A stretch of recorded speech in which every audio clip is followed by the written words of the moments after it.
Hello student, ये है NCERT 10th class और उसकी हम एक्सरसाइज डिस्कस कर रहे हैं 9.1 का क्वेश्चन नंबर है 7। ठीक है ना। क्वेश्चन नंबर 7 क्या कह रहा है देख लो भाई एक बार। क्वेश्चन नंबर 7 कह रहा है कि from a point on the ground the angle of elevation of the bottom and the top of a transmission tower fix at the top of 20 metre high building are 45 degree and 60 degree respectively find the height of the tower. ठीक है ना। तो question number 7 ये कह रहा है बेटा कि एक बिल्डिंग है। ठीक है ना। एक बिल्डिंग है, जैसे बिल्डिंग क्या है, बीसी है। ठीक, बीसी कितनी ऊंची बिल्डिंग है, 20 मीटर की। ठीक, तो उसके ऊपर एक ट्रांसमिशन टावर लगा है। टावर क्या है, एबी है। ठीक, तो यहाँ से खड़ा होकर के कोई आदमी जब उस टावर के बॉटम को देखता है तो एंगल बनता है 45, लेकिन जब उस टावर के टॉप को देख रहा है तो एंगल बनता है 60। ठीक, और वैसे भी तुम्हें ये पता होना चाहिए कि भाई देखो, जितना ज़्यादा ऊपर ऊंचाई करके देखोगे, नज़रें उठा करके देखोगे, उतना बड़ा एंगल बनेगा। ठीक है ना। तो भाई अगर हमें बॉटम को देखना है तो नज़रें कम झुकानी है, अगर हमें टॉप को देखना है तो नज़रें ज़्यादा उठानी। ठीक है ना। तो यहाँ पे बीसी बिल्डिंग है, ए बी टावर है। ठीक, तो अब हम यहाँ पर in triangle B C D, सबसे पहले हम बी सी डी को डिस्कस करेंगे, जिसका एंगल कितना है, 45 है। तो यहाँ पे अगर हम tan 45 लगाएं तो क्या होगा, tan थीटा क्या होता है, मतलब tan क्या होता है, tan होता है परपेंडिकुलर अपॉन बेस। तो परपेंडिकुलर कितना है, बी सी है, बेस है सी डी। बी सी कितना है, 20 है, तो सी डी पता नहीं, तो सी डी को सी डी लिखा रहने देते हैं। तो tan 45 की वैल्यू कितनी होती है, 1। तो 1 के नीचे 1 खींच दिया। ठीक, क्रॉस मल्टीप्लाई कर दो तो सी डी इक्वल टू आ जाएगा 20 मीटर। अब हम tan 60 देखेंगे इस ट्रायंगल में। ठीक है ना। tan 60 इक्वल टू क्या होगा, ए सी अपॉन सी डी। ठीक है ना। तो ए सी कितना है भाई, ए सी कितना है, ए सी ये हमने 20 माना है, मतलब दिया है 20, और ए बी हमने x माना है। ठीक है ना। तो ए सी हो जाएगा x प्लस 20 या 20 प्लस एक्स। ठीक है ना। तो ए सी हो जाएगा 20 प्लस एक्स, और सी डी हमने यहाँ पे निकाला, देखो 20 मीटर, तो यहाँ पे डाल दिया। अब क्रॉस मल्टीप्लाई कर दो तो इधर 20x आ जाएगा, और इधर 20, इधर भाई 20 प्लस एक्स इधर आ जाएगा, और 20√3 इधर आ जाएगा। अब क्या करो, 20 उधर भेज दो। तो हमने जब राइट साइड में भेज दिया तो 20 इधर आ गया माइनस का। अब 20 इसमें से कॉमन ले लो, तो यहाँ पे क्या बचेगा, √3 - 1। और यही हमें पूछ रहा था। ठीक है, क्वेश्चन में यही पूछा जा रहा था कि find the height of the tower. तो एक्स क्या है, हाइट ऑफ द टावर ही तो है। एक्स क्या है, हाइट ऑफ द टावर। ठीक है, तो टावर कितना ऊंचा है, x माना था, तो यहाँ पे x की वैल्यू कितनी आ गई, x इक्वल टू 20√3। अब क्वेश्चन नंबर नेक्स्ट देखो बेटा। क्वेश्चन नंबर 8 जो है, क्वेश्चन नंबर 8 तुम खुद ही बुक में पढ़ लेना, मैं ऐसे एक्सप्लेन कर देता हूँ।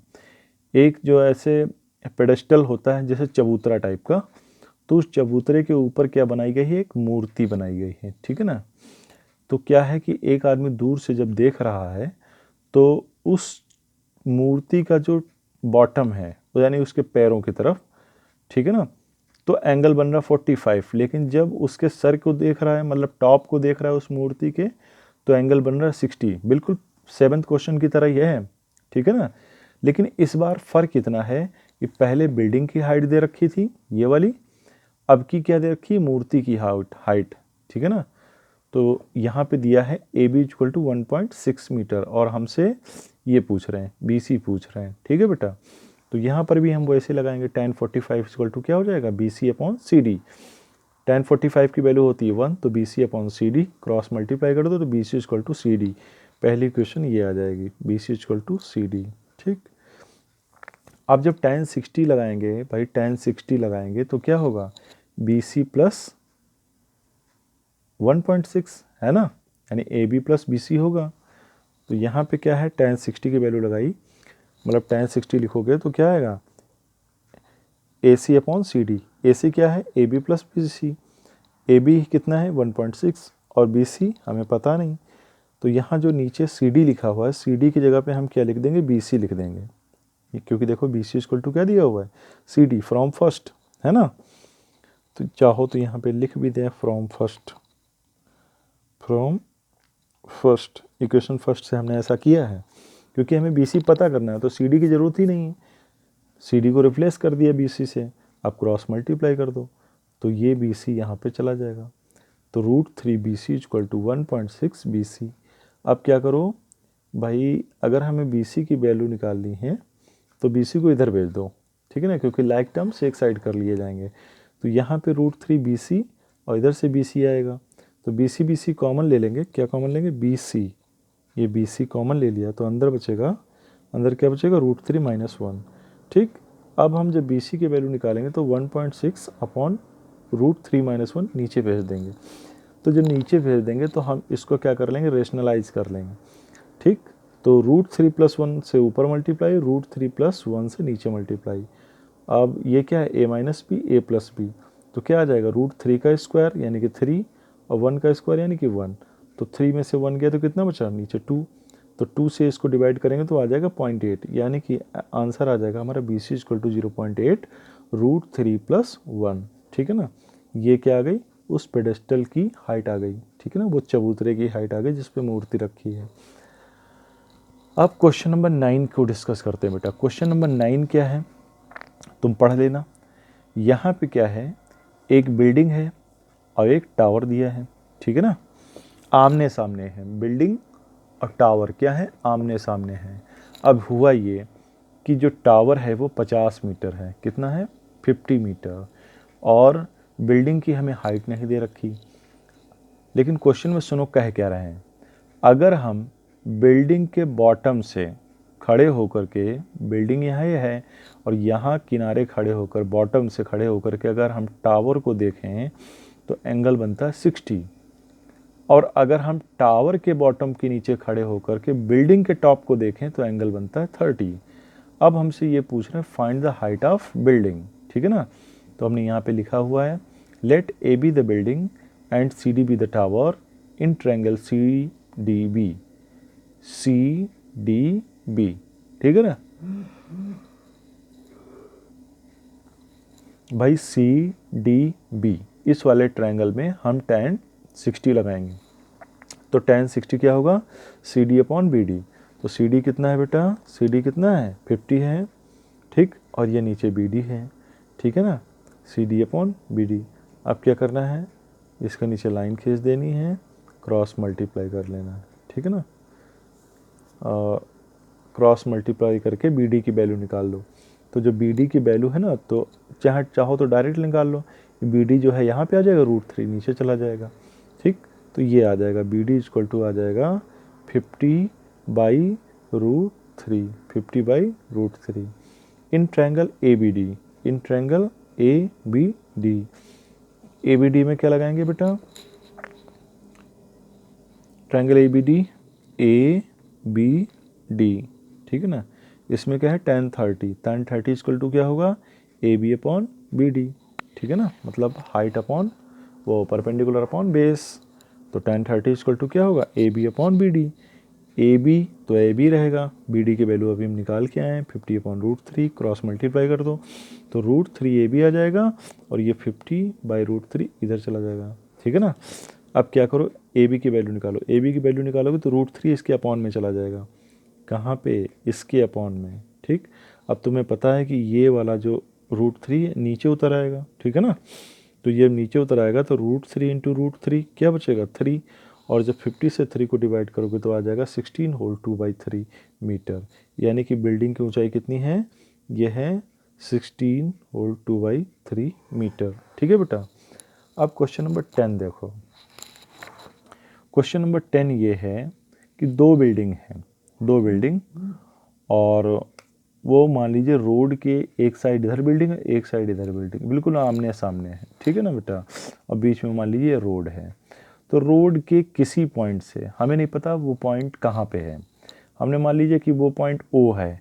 यहाँ से जब इस बिल्डिंग को देखते हैं, बिल्डिंग के टॉप को, तो एंगल ऑफ एलिवेशन होता है, कितना होता है? 60 डिग्री। और जब हम इस ट्रायंगल को देखते हैं तो एंगल ऑफ एलिवेशन होता है कितना? 30 डिग्री, ठीक है ना। तो हमें ये बताना है कि हाइट ऑफ द बिल्डिंग, पहली बात। दूसरा हमें ये बताना है कि ये जो पॉइंट है इस बिल्डिंग से कितना दूर है और इस बिल्डिंग से कितना दूर है, ठीक है बेटा। तो हमने मान लिया कि बी से ओ तक की डिस्टेंस कितनी है x, और ओ से डी तक की डिस्टेंस हो जाएगी कितनी 80 - x। क्यों? क्योंकि बी डी जो रोड की चौड़ाई है वो टोटल कितनी है 80 मीटर है, ठीक है ना। तो अब आ जाते हैं इन ए बी डी। पहले इस ट्रायंगल में देख लेते हैं। tan 60 इक्वल टू क्या होगा A B upon B O, ठीक है ना। बी ओ कितना दिया हुआ है x दिया हुआ है, और ये ए बी अपॉन एक्स आ जाएगा। tan 60 की वैल्यू √3, क्रॉस मल्टीप्लाई करते हैं तो कितना आ जाएगा A B equal to x√3, ठीक। अब इन ट्रायंगल सी डी ओ, ठीक है ना। tan 30 इक्वल टू क्या आ जाएगा C D upon O D, cross multiply कर दो बेटा। tan 30 की वैल्यू कितनी हो जाएगी 1/√3, और ये होगा C D upon 80 - x। O D क्या है भाई, ओ डी क्या है, ओ से डी तक कितनी है 80 - x, ठीक है ना। तो ओ डी आ जाएगा 80 - x, क्रॉस मल्टीप्लाई कर दो तो ये आ जाएगा सी डी √3, है ना। √3 इंटू सी डी, और ये 80 - x। सी डी की जब वैल्यू निकालोगे तो √3 अपॉन में चला जाएगा। इसको इक्वेशन फर्स्ट मान लो कुछ देर के लिए। अच्छा, अब हमने क्या किया, ये जो हमने निकाला था ए बी इक्वल टू x√3, है ना, और ये निकला है C D equal to 80 - x upon √3। तो क्वेश्चन में दिया है कि बिल्डिंगों की हाइट बराबर है, ठीक, यानी कि ए बी बराबर सी डी, है ना। तो इसका मतलब राइट साइड भी बराबर होगा। तो हमने क्या लिख दिया x√3 equal to 80 - x upon √3। इसके नीचे 1 मान लिया, क्रॉस मल्टीप्लाई कर दी। क्रॉस मल्टीप्लाई करोगे तो इसकी मल्टीप्लाई जब इससे होगी, है ना, इस रूट की मल्टीप्लाई जब रूट से होगी तो रूट खत्म हो जाएगा, तो केवल बचेगा 3x, और इधर 80 - x। अब इस x को इधर भेज दो, ये जब x इधर आ जाएगा तो हो जाएगा 3x प्लस x, कितना हो जाएगा 4x, इधर बचेगा 80, 4 से इससे कट कर दिया तो कितना आ गया 20, x इक्वल टू 20, ठीक है ना। तो ए बी इक्वल टू क्या आ जाएगा, यहाँ पर ये जो x की वैल्यू 20 निकली है ना, तो ए बी की जब वैल्यू निकालनी है तो ए बी की वैल्यू इक्वेशन फर्स्ट में आप डाल दो, x की जगह पर 20, तो ए बी कितना आ जाएगा 20√3, यानी कि बिल्डिंग की ऊंचाई कितनी है 20√3, ठीक। और हमने x की वैल्यू निकाली ली है, मतलब ये वैल्यू कितनी निकाली हमने 20, तो अगर ये वैल्यू 20 तो ये वैल्यू कितनी होगी 60 होगी। ये हमने निकाला नहीं नीचे, अगर ज़रूरत पड़े तो तुम निकाल लेना, ठीक है ना। तो ये जो पॉइंट है इस बिल्डिंग से कितना दूर है 20, और इस बिल्डिंग से कितना दूर है 60 मीटर, ठीक है ना। तो ये क्वेश्चन हो जाएगा कंप्लीट। अब उसके बाद में क्वेश्चन नंबर 11 देखो। क्वेश्चन नंबर 11 क्या कहता है, क्वेश्चन नंबर 11 ये कहता है कि कोई कैनाल है, 11 देख लेते हैं। हाँ, कोई कैनाल है, नहर मान लीजिए, तो उस नहर के दूसरे साइड में एक नहर है, उसके इस किनारे पर एक जो है टावर लगा है, ठीक है ना। तो ये नहर है, इसके इस किनारे पर टावर है, तो नहर के दूसरी साइड में बिल्कुल सीधे उसके जस्ट अपोजिट वहाँ पर क्या है, वहाँ पर से अगर हम इस टावर के टॉप को देखें, ठीक, तो एंगल बनता है 60। अब जहाँ से हम ये टावर देख रहे थे तो उससे थोड़ा सा 20 मीटर और दूर चले गए, यहाँ पे पहुँच गए डी पॉइंट पे, ठीक। तब हमने टावर की तरफ देखा तो हमारा एंगल कितना बनता 30। तो हमसे ये पूछ रहे हैं, पहली बात तो ये बताओ कि इस कैनाल की विड्थ कितनी है, यानी कि हमने इसको x माना है, x की वैल्यू पूछ रहे हैं। दूसरा, ये जो टावर है इसकी हाइट क्या है, ये चीज़ें हमसे पूछ रहे हैं। तो इस क्वेश्चन में एक बार tan 60 लगा दो इस ट्रायंगल में, और एक बार tan 30 लगा दो इस ट्रायंगल में, ठीक है ना। तो हम देखो tan 60 लगा रहे हैं सबसे पहले इसमें, तो tan 60 इक्वल टू क्या हो जाएगा h अपॉन एक्स, क्या आ जाएगा h अपॉन एक्स। तो यहाँ से हमने x की वैल्यू निकाल ली, तो h अपॉन √3, इसको हमने इक्वेशन फर्स्ट मान लिया कुछ समय के लिए, ठीक है बेटा। अब जब हम इसमें देखेंगे ए डी बी में, तो tan 30 इक्वल टू क्या हो जाएगा h upon this plus this, यानी भाई क्या होता है tan 30 क्या होगा परपेंडिकुलर अपॉन बेस, तो ये बेस पूरा लिया जाएगा ना, तो 20 प्लस x होगा, तो इसीलिए जब हमने tan 30 निकाला तो tan 30 इक्वल टू होगा h/20 + x। क्रॉस मल्टीप्लाई कर दो, क्रॉस मल्टीप्लाई करेंगे तो ये 20 + x equal to h√3। x की वैल्यू डाल दो जो हमने यहाँ पे ऊपर निकाली, h/√3। ठीक, अब h/√3 को हमने इधर भेज दिया दिस साइड, तो क्या हो जाएगा h-√3 माइनस h/√3। अब यहाँ से h कॉमन ले लिया तो अंदर बचेगा √3 माइनस 1/√3। अब इस √3 की इधर मल्टीप्लाई करोगे तो आ जाएगा, मतलब इसको सॉल्व करोगे तो 3 माइनस 1/√3 तो बचेगा 2/√3। ठीक, अब 2 से इधर 20 काट दिया तो बचा 10, तो 10 equal to h/√3। Cross multiply करेंगे तो क्या आ जाएगा, h इक्वल टू 10√3, यानी कि इस टावर की हाइट कितनी है, 10√3 है। ठीक है ना, समझ में आ गई बात। एक टीवी टावर है, ठीक है। अब अगर इस वैल्यू को, h की वैल्यू को अगर हम यहाँ पुट कर दें यहाँ पे, तो हमें क्या मिल जाएगी, इस कैनाल की विड्थ मिल जाएगी। तो हमने उसमें डाल दिया, पुट इन इक्वेशन फर्स्ट, तो 10√3/√3, √3 से √3 कट जाएगा, कितना बचेगा, 10 मीटर। ठीक, अब हम क्वेश्चन नंबर 12 की बात करते हैं। ठीक है ना, एक बिल्डिंग है, कितनी ऊंची है, 7 मीटर, और उसके जस्ट सामने एक टावर लगा है। ठीक है ना, टावर। तो बिल्डिंग पे जब हम खड़े हैं, तो बिल्डिंग पर जब हम खड़े हैं तो जब हम टावर की तरफ देखेंगे तो एंगल ऑफ एलिवेशन क्या होगा, 60 डिग्री। ठीक है ना, जब हम टावर के टॉप को देख रहे हैं तब एंगल कितना बनता है, 60 डिग्री। अच्छा, इसी बिल्डिंग से हम नीचे झांक रहे हैं, टावर के बॉटम को देख रहे हैं, तब हमारा एंगल ऑफ डिप्रेशन कितना बनता है, 45। ठीक, अच्छा एक बात ध्यान रखो, अगर हम बिल्कुल सीधे देखते तो ये लाइन आती है ना, ई वाली, तो क्या है, ये बिल्डिंग है। आप देखो ये इस तरह से क्या बन जाएगा, एक तरीके से ये एक रेक्टेंगल बन जाएगा कि नहीं, और ये लाइन जो होगी क्या होगी, ट्रांसवर्सल लाइन होगी, है ना। तो अगर ये एंगल 45 है तो ये भी 45 होगा, क्यों, वर्टिकली अपोजिट एंगल होगा। ठीक, तो अगर ये building A B equal to 7 metre है तो ये भी कितनी होगी, 7 ही मीटर होगी, मतलब ई से डी तक, है ना, ई से डी तक कितनी होगी, 7 मीटर ये भी होगी, और ये 7 मीटर ये भी थी। तो एक बार हम इस बिल्डिंग में एंगल लगाएंगे, ठीक है ना, tan 60 इक्वल टू, और एक बार इसमें लगाएंगे tan 45 इक्वल टू। ठीक है ना, तो देखो हम क्या करते हैं, let A B a building and C D B a cable tower in triangle A B D. tan 45 equal to क्या आएगा, A B upon B D. tan 45 हम क्या देख रहे हैं, इसमें लगा रहे हैं सबसे पहले, तो tan 45 होगा A B upon B D. ठीक, तो हम जब क्रॉस मल्टीप्लाई करेंगे, ए बी है 7, बी डी का पता नहीं, और tan 45 की वैल्यू कितनी होती है, 1, तो क्रॉस मल्टीप्लाई कर दिया तो आ गया B D equal to 7 metre. तो बी डी इक्वल टू जब 7 मीटर आ गया, तब हम इन ट्रायंगल ए सी ई, कौन सा ट्रायंगल है, ए सी ई, इस ट्रायंगल में लगा रहे हैं, tan 60 equal to, tan 60 equal to क्या होगा बेटा, सी ई अपॉन ए ई। भाई ये सी ई अपॉन ए ई, ठीक, और ए ई की जगह पे हमने लिख दिया बी डी। क्यों ऐसा किया हमने भाई, जितना ही ए ई होगा उतना ही तो बी डी होगा, क्योंकि ये क्या है, रेक्टेंगल टाइप का है ना। तो जितनी बी डी होगी उतनी ही ए ई होगी, तो ए ई की जगह पे हमने बी डी डाल दिया, ए ई की जगह पे हमने क्या डाल दिया, बी डी डाल दिया। बात समझ में आ रही, ए ई की जगह पे हमने बी डी डाल दिया। tan 60 की वैल्यू कितनी होती है, √3। अब हमने क्रॉस मल्टीप्लाई कर लिया, ठीक है ना, और पहले हम बी डी की वैल्यू डाल दें जो यहाँ से निकली है 7 मीटर, तो यहाँ पे आ जाएगा सी ई अपॉन 7, क्रॉस मल्टीप्लाई कर दो, सी ई इक्वल टू आ जाएगा 7√3, सी ई इक्वल टू आ जाएगा 7√3। ठीक है बेटा, अब ध्यान दो क्या आया है, सी ई कितना आ गया है, 7√3। ठीक है ना, 7√3 ये हमने निकाला है यहाँ पे।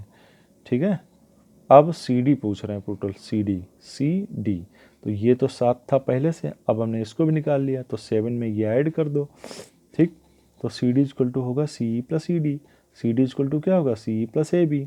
ठीक, और सी ई हमने निकाला है 7√3, ए बी है 7, तो सबको जोड़ दिया, तो 7 कॉमन ले लो, तो यहाँ से बचेगा √3 + 1। ठीक है, अब हम क्वेश्चन नंबर 13 की बात करते हैं।